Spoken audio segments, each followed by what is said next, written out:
नमस्कार सभी को, विश्लेषण में आपका स्वागत है। हम विजन आइज का टेस्ट सीरीज कर रहे थे, जिसमें हमारा पहला टेस्ट चल रहा है अभी, ये पॉलिटी का है, जिसमें हमारे 44 क्वेश्चन हो चुके हैं। इसी टेस्ट को हम कंटिन्यू करेंगे और 1 से 2 सेशन में कोशिश करेंगे कि इसको हम खत्म कर दें।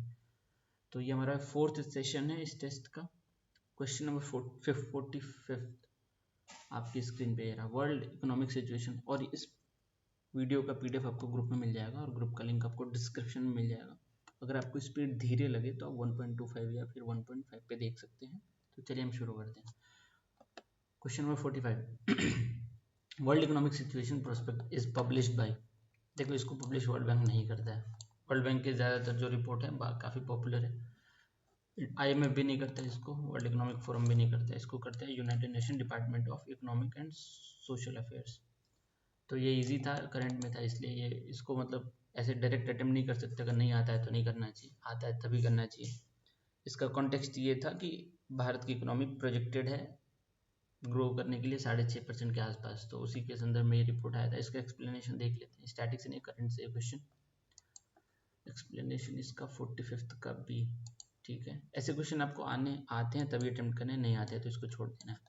वर्ल्ड इकोनॉमिक सिचुएशन प्रोस्पेक्ट 2024, इसने प्रोजेक्ट किया है कि भारत की GDP 6.2 से बढ़ेगी, लेकिन अभी जो भारत का अपना आया है खुद का, उसमें 7 पॉइंट समथिंग आया है, तो ये कम ही है उससे। The report is published by United nation department of economic and social affairs. ठीक है, इसको UN डेसा भी कहते हैं। इसके की फाइंडिंग्स क्या है कि भारत की GDP जो 2024 कैलेंडर ईयर में है 6.2 से 6.7% तक बढ़ सकती है। और अपने बजट में कितना, शायद 6.5 प्रिडिक्ट किया था अभी जो 2024-25 का बजट आया। India remains the fastest growing large economy in the world. Investment in south Asia particularly in India remain strong in 2023। और ये FDI के बारे में बताते हैं कि 10% बढ़ा है 2022 के बाद से।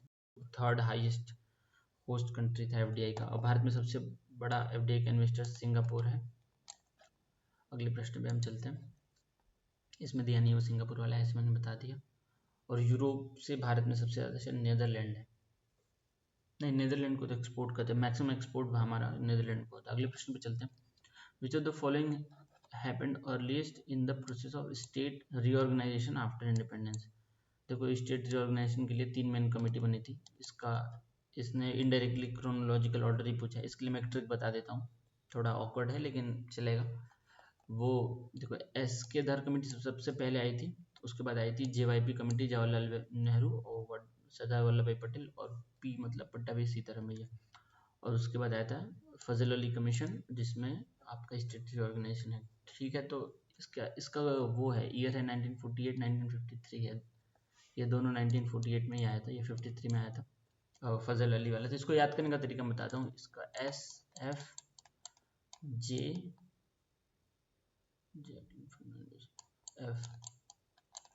सॉरी, ये SK है ना, SK। देखो, इसको ऐसे याद कर सकते हैं, सलमान खान, जैकलिन फर्नांडिस, ये दोनों काफ़ी अच्छे दोस्त हैं। तो ऐसे याद कर लेंगे आप, तो सीक्वेंस आपको याद रहेगा। सलमान खान वैसे भी जैकलिन से बड़े हैं, तो सलमान खान, जैकलिन फर्नांडिस। तो SK धर कमेटी, J से आपका JVP, और F से आपका फजल अली कमीशन हो जाएगा। तो इसमें पूछा गया था प्रोसेस ऑफ स्टेट और रीऑर्गेनाइजेशन आफ्टर इंडिपेंडेंस किस में स्टार्ट हुआ था। SK धर कमेटी सबसे पहली थी 1948 में, तो इससे हुआ था। बना था आंध्र प्रदेश, उसके बाद 1953 में ये एक कांग्रेस के लीडर की डेथ भी हो गई थी। देखते हैं एक्सप्लेनेशन, अब थोड़ा डिटेल हो गया काफ़ी। देखो, 46 का है, इसके Dar commission there has been demand for, मतलब ये तो हमने ऊपर भी किया था किसी क्वेश्चन में कि अलग अलग राज्यों से डिमांड आ रही थी, मतलब कि आप लिंग्विस्टिक बेसिस पे आप राज्यों का गठन करें। तो ऊपर वाले क्वेश्चन में यही था कि केवल लिंग्विस्टिक बेसिस नहीं था, और भी चीज़ें थी, लेकिन लिंग्विस्टिक आधार पे बनी, लेकिन ये नहीं था कि एक राज्य में एक ही भाषा चलेगी, फिर तो ऐसे तो विभाजन हो जाता देश का। तो SK धर कमेटी सबसे पहले आई थी 1948 में, दिसंबर 1948 में। और उसके बाद द रिकमेंडेशन ऑफ SK धर कमीशन, इसके बाद काफ़ी बवाल मचा, फिर JVP कमेटी बनी थी, और उसके बाद फजल अली कमीशन आपका बना है।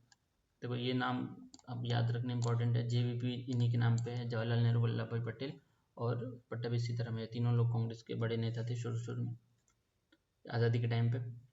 और इस वाली कमीशन में 3 लोग थे, फजल अली, KM पनिकर और HN कुंजरू। ठीक है, आगे बढ़ते हैं हम, ये तो डिटेल आपके बुक में भी दिया है, पढ़ा हमने पहले ऊपर भी। अगले प्रश्न पे चलते हैं हम।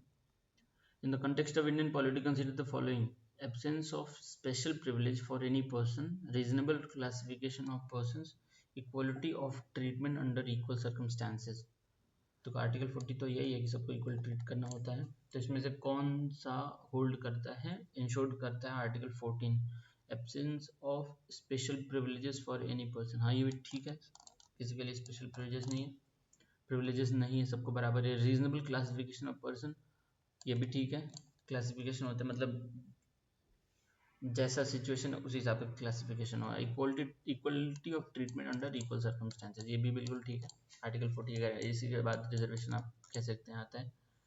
तो इसका एग्जांपल वो भी ले सकते हैं, जैसे मान लो कि अभी पैरालंपिक ओलंपिक चल रहा था, तो अगर पैरालंपियंस को हम ओलंपिक में कम्पीट करें या फिर वाइस वर्सा, तो वो उनके साथ सही नहीं, एक बराबर लोग को एक साथ कम्पीट करना चाहिए। तो equality of treatment under equal circumstances, ये भी ठीक है, इसका ऑल 3 हो जाएगा, 3 ऑप्शन हो गए इसका। एक्सप्लेनेशन देखते हैं हम।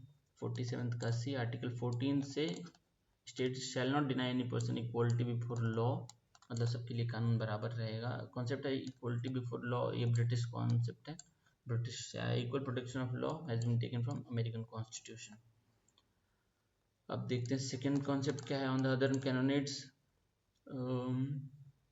the equality of treatment under equal circumstances, both in privileges conferred and liabilities imposed by the law, the similar application of some law to all person who are similarly situated, मतलब एक बराबर लोग हैं तभी उन पे एक बराबर कानून लागू कर सकते हैं। ठीक है, वही मैंने ओलंपिक वाला एग्जांपल दिया था, वो भी सोच सकते हैं। The supreme court held that the equal, देखो ये सुप्रीम कोर्ट ने थोड़ा अलग यहाँ पे विचार रखा है, held that where equals and unequals are treated differently, article 14 does not apply. लेकिन अगर लेजिस्लेशन से होता है ये तो अप्लाई कर सकते हैं। सब्सटेंशियल डिफरेंशियल और डिस्टिंक्शन हम कर सकते हैं, मतलब अगर इंटेंजिबल डिफरेंशियल हो तो। अगले प्रश्न पे चलते हैं। Attorney general of India, attorney general का आर्टिकल है आर्टिकल 76, ठीक है। तो देखते हैं क्या पूछा है। Has the right of an audience in all courts in India, बिल्कुल ठीक है। He or she is debarred from private legal practice, जब तक अटॉर्नी जनरल हैं तब तक प्राइवेट लीगल प्रैक्टिस ये कर सकते हैं, कोई इन पे वो नहीं होता, तो ये आपका गलत होता है। तो दूसरा एलिमिनेट कर देते हैं हम, तो ये ऑप्शन गया, ये ऑप्शन गया, ये ऑप्शन गया, तो हमारा आंसर वैसे ही बी हो जाएगा, लेकिन फिर भी हम पढ़ लेते हैं पूरा। Has the right to speak vote in both houses of the parliament, right to speak तो होता है लेकिन वोट नहीं होता है, तो ये आपका गलत आंसर आ गया हमारा वैसे ही। enjoys all privileges and immunities that are available to the member of parliament, हाँ ठीक है, बिल्कुल ठीक है। मेंबर ऑफ पार्लियामेंट को जितनी इम्यूनिटीज होती है, प्रिविलेजेस होते हैं, इनके पास भी होते हैं, लेकिन ये वोट नहीं कर सकते हैं पार्लियामेंट में, ये बात अलग है। तो इसको देखने की कोई आवश्यकता नहीं है, फिर भी देख लेता हूँ, कुछ एक्स्ट्रा दिया हो तो बताएंगे, वरना आगे बढ़ेंगे। आर्टिकल 76 से बताया मैंने, ये हर कोर्ट में ऑडियंस का राइट होता है, राइट टू स्पीक होता है, लेकिन राइट टू वोट नहीं होता है। और क्या एक्स्ट्रा है कुछ, प्राइवेट लीगल प्रैक्टिस से डिवाइड नहीं होते। ठीक है, अगले प्रश्न पे चलते हैं। Consider the following statement: President can declare a national emergency on the ground of internal disturbances. President can, हाँ ठीक है, नहीं ठीक है, प्रेसिडेंट नहीं, जब तक वो तो रिटर्न में कैबिनेट देती है तब प्रेसिडेंट, तो पहला नहीं होगा। The president can proclaim a national emergency only after receiving a written recommendation from the cabinet, हाँ बिल्कुल ठीक है, ये वाला थोड़ा अधूरा बात था, ये सही है। The proclamation of national emergency must be approved by both houses of the parliament within 2 months from the date of issue. 2 नहीं होता है, 1 month होता है, तो ये गलत। Lok Sabha has no control over the revocation of national emergency, Lok Sabha Rajya Sabha कोई भी एक कर सकते हैं, तो दोनों का और पास तो दोनों हाउस से करना पड़ता है, तो बिल्कुल कंट्रोल होता है लोकसभा का, तो ये भी गलत। आपका आंसर हो जाएगा, क्या पूछा है, कौन सा करेक्ट है, तो एक ही करेक्ट है आपका, ओनली 1 हो जाएगा, तो आंसर इसका ये हो जाएगा। इसको तो देखने की ज़रूरत लगती नहीं, फिर भी देख लेते हैं कुछ इंपॉर्टेंट अगर होगा तो। आर्टिकल 352 है आपका इमरजेंसी का, वॉर और एक्सटर्नल एग्रेशन या आर्म रेबेलियन के टाइम पे, और राष्ट्रपति प्रोक्लेमेशन तभी कर सकते हैं जब कैबिनेट लिख के दे। इंटरनल डिस्टर्बेंस पहले कारण था, अब नहीं, 44th अमेंडमेंट के बाद से। The proclamation of emergency must be approved by both house of the parliament, अकेले एक से नहीं होगा, और वो भी 1 महीने के अंदर करना होगा। President must revoke a proclamation if the Rajya Sabha Lok Sabha passes a resolution disapproving its continuation, और इसको भी 44th अमेंडमेंट 1978 में ही लाया गया था, और भारत में इमरजेंसी लगी थी 1975 में, उसके बाद से काफ़ी परिवर्तन हुआ था। अगले प्रश्न में चलते हैं। Which of the following is not an example of exercise of fundamental right? A farmer sells his farm and start a business. Right to sell तो होता ही है, तो इसको ये तो फंडामेंटल राइट है। Right to freedom to practise profession हमारे कॉन्स्टिट्यूशन में है, तो कैरी आउट ऑक्यूपेशन वाला आर्टिकल 19 वाले में है शायद, ये जो 5-6 पार्ट है ना उस वाले में आता है ये। तो ये सही है आपका, मतलब ये आपका एग्जांपल फंडामेंटल राइट का है। Person from Gujarat moves to Maharashtra and settles here, और राइट टू मूव भी है फंडामेंटल राइट, तो ये भी है, ठीक है। A person inherits property from his parents, inheritance हमारा फंडामेंटल राइट नहीं, लीगल राइट कह सकते हैं। देखते हैं अगला ऑप्शन क्या पूछा है। A person refuses to believe in any religion, atheist, article 25 to 28 वाले में जो हमारा रिलीजन वाला आर्टिकल है उसमें आप एथिस्ट हो सकते हैं, किसी रिलीजन में नहीं विश्वास करते, तो ये भी ठीक है। तो क्या पूछा, नॉट एग्जाम्पल, तो नॉट एग्जाम्पल तो आपका सी ही है, क्योंकि इनहेरिटेंस मतलब प्रॉपर्टी इनहेरिट करना आपका फंडामेंटल राइट नहीं है। इसको ऐसे भी सोच सकते हैं कि अगर मान लो किसी को इनहेरिटेंस प्रॉपर्टी नहीं मिलती है किन्हीं कारण से, जो भी रीजन हो, तो वो डायरेक्ट सुप्रीम कोर्ट तो नहीं जा सकते ना, फंडामेंटल राइट वायलेशन के टाइम पे हम डायरेक्ट सुप्रीम कोर्ट जा सकते हैं, लेकिन ये हमारा फंडामेंटल राइट नहीं है ऐसे भी सोच सकते हैं, तो हम डायरेक्ट सुप्रीम कोर्ट नहीं जा सकते। ये आंसर ईजी था, ये वाला आंसर होगा, आंसर इसका सी होगा। एक्सप्लेनेशन देखने की कोई इसकी जरूरत नहीं है, इजी क्वेश्चन था। अगले क्वेश्चन पे बढ़ते हैं। वैसे हम एक्सप्लेनेशन इतना डिटेल में देते हैं विजन आई वाले, काफी टाइम लग जाता है छोटे छोटे क्वेश्चन का भी, तो हम सबके एक्सप्लेनेशन है जो जिसमें इंपॉर्टेंट लगे उसे का ही देखेंगे। अगर आपको लगता है तो पीडीएफ में डायरेक्ट देख सकते हैं, अगर आपको कहीं ऐसे आता है तो कमेंट में लिख देना, बाकी उसको फिर हम कवर कर लेंगे अगले वाले में। फंडामेंटल राइट्स क्या पूछा है, ये consider the following pairs constitutional provision adopted from, अच्छा कहाँ से लिया है ये पूछा है। फंडामेंटल राइट्स तो आपका फ्रांस से नहीं है, फ्रांस से तो लिबर्टी इक्वलिटी फ्रेटर्निटी वाला है, तो आपका गलत है पहला वैसे ही। और फंडामेंटल राइट्स को यूनाइटेड स्टेट्स से लिया है। डीपीएसपी लिया आयरलैंड से, ठीक है। रेजिडुअल पावर विद सेंटर, ये भी ठीक है, कनाडा से लिया है। और पार्लियामेंट्री फॉर्म, इसका वीडियो एक पड़ा होगा चैनल पे, देख लेना, वहाँ पे थोड़ा ट्रिक भी बताया। Parliamentary form of Britain, sorry parliamentary form of government Britain से लिया, ठीक है। तो ये 3 तो ठीक है, और ये पहला वाला तो बिल्कुल ही गलत है, फ्रांस से नहीं लिया, यूएस से लिया है। तो इसका आंसर हो जाएगा 1 2 3, 3 ऑप्शन, ओनली 3 इसका आंसर हो जाएगा। 51 का देख लेते हैं, थोड़ा डिटेल में दिया होगा कौन सा कहाँ से लिया है, काफ़ी थोड़ा एक लंबी चौड़ी लिस्ट है, लक्ष्मीकांत में भी दिया है। तो फिर 50 का सी था हमारा answer, right to freedom of inheritance property हमारा फंडामेंटल राइट नहीं है। देख लेते हैं ये गवर्नमेंट ऑफ इंडिया 1935 से क्या क्या लिया, फेडरल स्कीम लिया है, ऑफिस ऑफ गवर्नर लिया है, judiciary public service commission, emergency provision लिया है। और इमरजेंसी के टाइम पे फंडामेंटल राइट को रिवोक करना वो हमारा लिया है जर्मनी से, अब वो हिटलर से रिलेट कर सकते हैं उसको। पार्लियामेंट्री गवर्नमेंट हमारा ब्रिटेन से लिया है, ठीक है। फंडामेंटल राइट यूनाइटेड स्टेट्स लिया है, इम्पीचमेंट ऑफ प्रेसिडेंट भी वहाँ से लिया है, और पोस्ट ऑफ वाइस प्रेसिडेंट भी लिया है। भारत में आज तक एक भी बार इम्पीचमेंट नहीं हुआ प्रेसिडेंट का, क्योंकि यूनाइटेड स्टेट्स में हो गया, पिछली बार भी हुआ था जब राष्ट्रपति डोनाल्ड ट्रंप थे। और देखते हैं, आयरिश से लिया, डीपीएसपी लिया है, nomination members to Rajya Sabha Canada से लिया है, वेस्टिंग रेजिडुअरी का जो हमारा होता है ना कॉन्करेंट लिस्ट और सेंट्रल और स्टेट लिस्ट, उसके बाद जो रेजिडरी पावर होती है वो हमारे सेंटर में आता है, तो ये कनाडा से लिया। Australian constitution concurrent list, freedom of trade, commerce, intercourse, commerce and intercourse, joint sitting of 2 houses of parliament, Weimar आपका जर्मनी वाला, ये suspension of fundamental right during emergency मैंने बताया था ऊपर यहाँ पे, ये वाला, तो ठीक है। सोवियत कॉन्स्टिट्यूशन से फंडामेंटल ड्यूटीज लिया है, रशिया वैसे भी मान सकते हैं आप ड्यूटीज के लिए काफ़ी प्रतिबद्ध रहते हैं। तो preamble justice, economic and political, ये प्रेम्बल में लिया है। और फ्रांस से लिया इक्वलिटी फ्रेटर्निटी लिबर्टी, ये तो पता ही है। साउथ अफ्रीका से लिया इलेक्शन मेंबर ऑफ राज्यसभा, और जापानीज कॉन्स्टिट्यूशन से लिया है प्रोसीजर इस्टेब्लिश्ड बाय लॉ, ठीक है। अगले प्रश्न पे चलते हैं। ये लक्ष्मीकांत में भी टेबल बना के दिया हुआ, इसको याद कर लेना, शॉर्टकट इसका कुछ ढूंढ के देता हूँ मैं, ग्रुप में भेज दूंगा। अगले प्रश्न पे चलते हैं। Consider the following statement with respect to the State Human Rights Commission. State Human Rights Commissions has all the powers of a civil court and its proceedings have judicial character. Its proceedings have judicial character. हाँ होते हैं इनके पास civil court का power तो होता है, ठीक है, तो पहला सही होता है। State Human Rights Commission can inquire into violation of human rights with respect to subjects mentioned in the state list only. ऐसा तो नहीं है, अगर उस राज्य में होता है और वो चीज़ सेंट्रल लिस्ट में मेंशन है तो क्या नहीं लेगा स्टेट ह्यूमन राइट कमीशन? नहीं लेगा, एक्शन लेगा। तो ये आपका गलत है। Chairperson and members of state human rights commission are eligible for reappointment. अच्छा, एलिजिबल होते हैं, नॉट लिखा है यहाँ पे, तो ये भी गलत है। इसका आंसर हो जाएगा ओनली वन। पहला वाला सही है, सिविल कोड का पावर होता है इनके पास, एलिजिबल होते हैं, और ये स्टेट लिस्ट नहीं, बाकी सब में भी अपना वो उनके जुरिस्डिक्शन में आता है। ठीक है, तो इसका एक्सप्लेनेशन देख लेते हैं थोड़ा। क्वेश्चन नंबर 52 का ए मतलब कि वन ओनली था। Protection of human rights act 99। देखो ये सीक्वेंस भी याद कर लेना, जैसे कि women commission, human rights commission, SC ST OBC commission, इनका जो OBC सॉरी SC ST तो कॉन्स्टिट्यूशन था, वो जो सीक्वेंस है ना कि कौन से ईयर में बना था, वो याद कर लेना, ये थोड़ा इंपॉर्टेंट है। तो ये 1993 में इसमें पूछा था एक बार, मतलब सीक्वेंस नहीं, इस पे based question. Provides for creation of not only national human commission right, national human rights commission, but also state human, मतलब पैरेलली बना था NHRC और SHRC। तो उसके बाद देखते हैं ह्यूमन राइट्स एस्पेक्ट, ये सब में देख सकते हैं, स्टेट लिस्ट और कंकरेंट लिस्ट में भी, जो कि 7 शेड्यूल ऑफ कॉन्स्टिट्यूशन में है।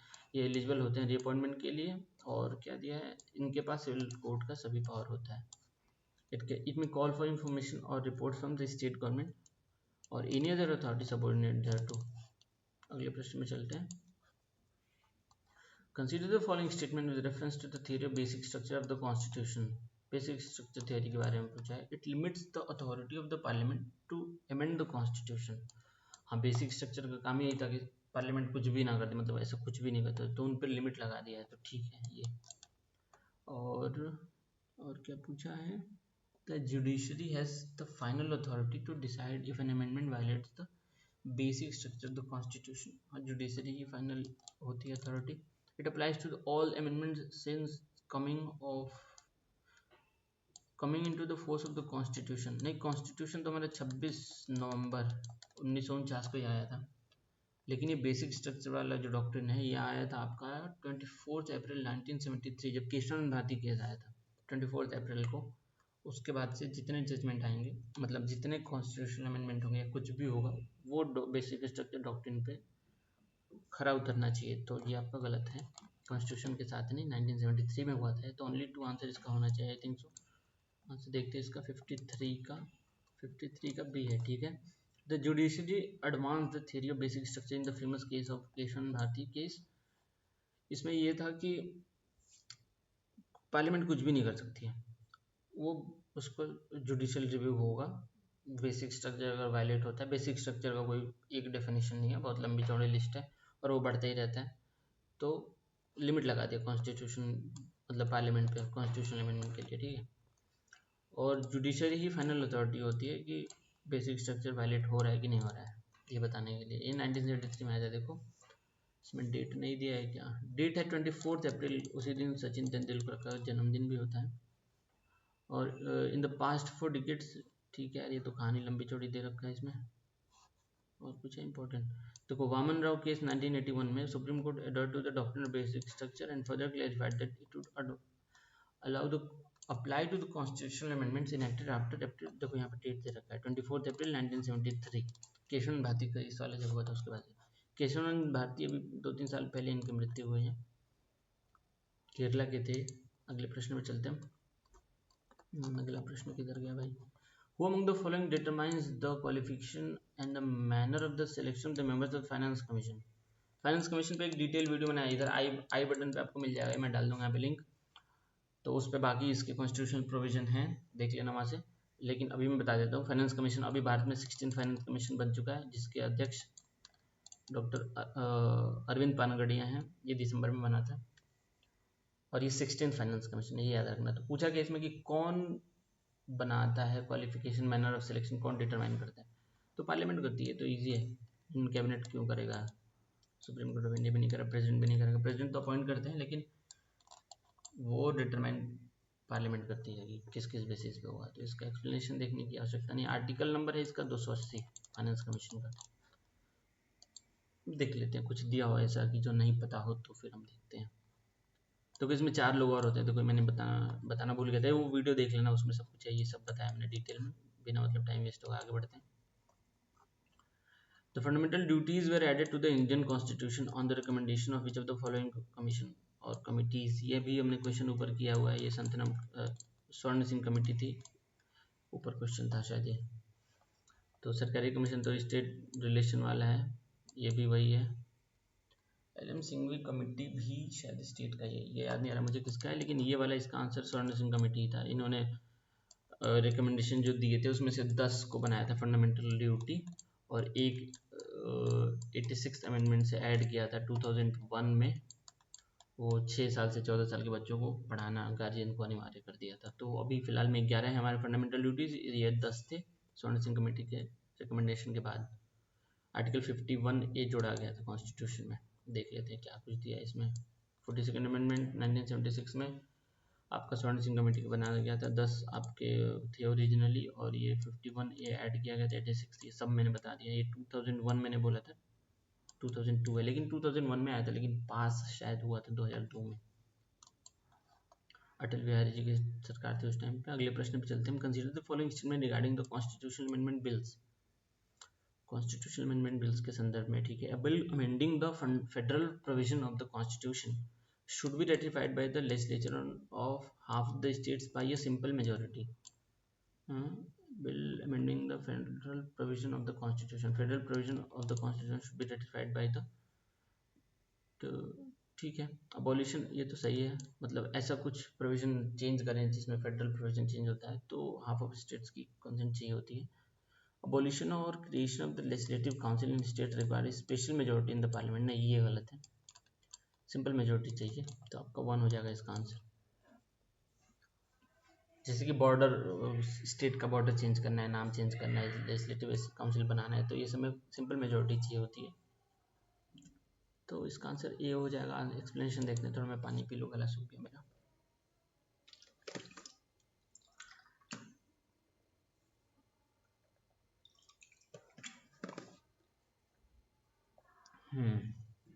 An amendment to the constitution can be initiated by the introduction of a bill for the purpose in either house of the parliament, किसी हाउस में ले आ सकते हैं, स्टेट लेजिस्लेशन में तो बिल्कुल नहीं आता, ये तो पता ही है।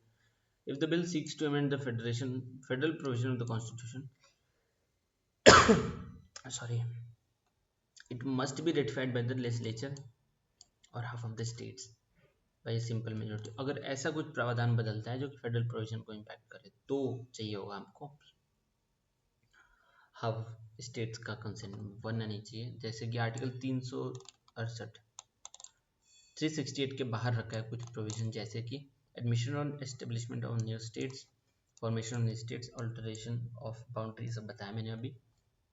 कुछ और भी इसमें अबोलिशन, यही था आपका ऑप्शन कि लेजिस्लेटिव काउंसिल स्पेशल मेजोरिटी चाहिए या फिर सिंपल मेजोरिटी चाहिए, तो सिंपल मेजोरिटी चाहिए। जैसे कि कोरम इन पार्लियामेंट जो कि 1/10 होता है, सैलरी अलाउंस, ये सब के लिए आपको कॉन्स्टिट्यूशनल अमेंडमेंट के लिए आपको स्टेट्स की अनुमति नहीं चाहिए। अगले प्रश्न में चलते हैं।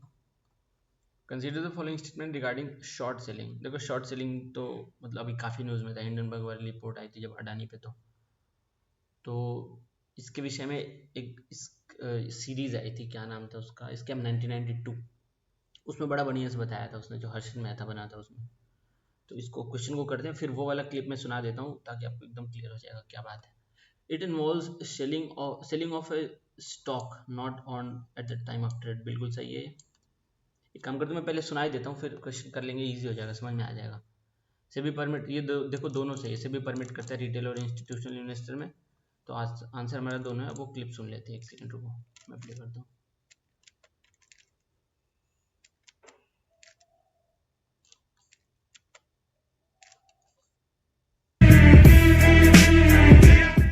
जो शेयर है ही नहीं मैं उसे बेच कैसे दूं? उसे शॉर्ट करना बोलते हैं। बोलते होंगे, करते कैसे हैं? अरे शेयर तेरे पास नहीं है, पर जिस ब्रोकर के पास तेरा ट्रेडिंग अकाउंट होता है ना, उसके पास बहुत सारे शेयर होते हैं। समझ, आज रिलायंस के शेयर का भाव 100 रुपए है, तुझे लगा कि शायद वो नीचे भी जा सकता है। तूने ब्रोकर को बोला कि तेरे लिए 10 शेयर 100 रुपए के भाव से बेच दे। उसने 100 रुपए के भाव से 10 शेयर बेच दिए, तो उसके पास कितना पैसा मिला? 1000। तो वो 1000 मेरे हो गए? अरे अभी नहीं, पैसा ऐसे नहीं मिलेगा, पहले जो शेयर बेचा है वो वापस खरीद के देना पड़ेगा ना। हाँ। और ये सेटलमेंट के लिए शेयर मार्केट में 14 दिन का साइकिल चलता है। अब इस 14 दिन में शेयर का भाव कभी ऊपर कभी नीचे सब हो सकता है। 110, 120, 80, 90 कुछ भी। जिस दिन शेयर का भाव 80 होगा, तूने अगर ब्रोकर को बोला कि मेरे लिए 10 शेयर खरीद लो, तो उसने वो 10 शेयर कितने में खरीदे? 800। हाँ, इसे बोलते हैं ट्रांजैक्शन स्क्वायर ऑफ करना। 1000 में बेचा, 800 में खरीदा, प्रॉफिट कितना हुआ? 200। 200 का प्रॉफिट पूरा नहीं होता, थोड़ा कमीशन कटता है, बाकी सब देगा। तो क्रिकेट में सट्टे की तरह हुआ ना कि हारने वाली टीम को पैसा लगाया, टीम हार गई, तुम्हारा प्रॉफिट। टीम जीत गई तो शेयर का भाव बढ़ गया तो। पर अगर तुझे टीम की हिस्ट्री पता हो, प्लेयर का रिकॉर्ड पता हो, पिच की कंडीशन पता हो, तो उसे सट्टा नहीं कहते, उसे कहते हैं कैलकुलेटेड प्रेडिक्शन।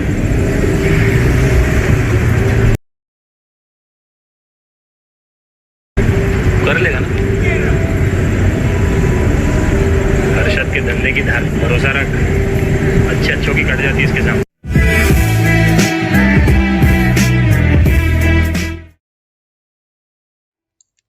तो ये था हमारा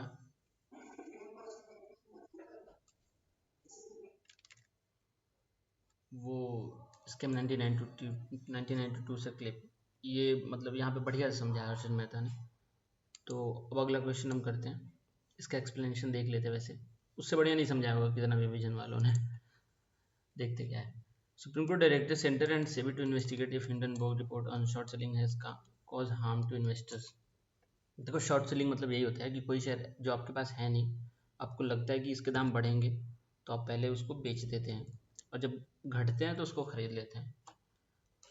speculation, a price decrease, sellers borrow stock to sell then buy them back at lower prices. यही आरोप लगाते हैं अडानी पे, हिंडनबर्ग रिपोर्ट ने लगाया था कि उन्होंने शॉर्ट कर दिया है कई सारे, वो भी विदेशी कंपनियों के माध्यम से।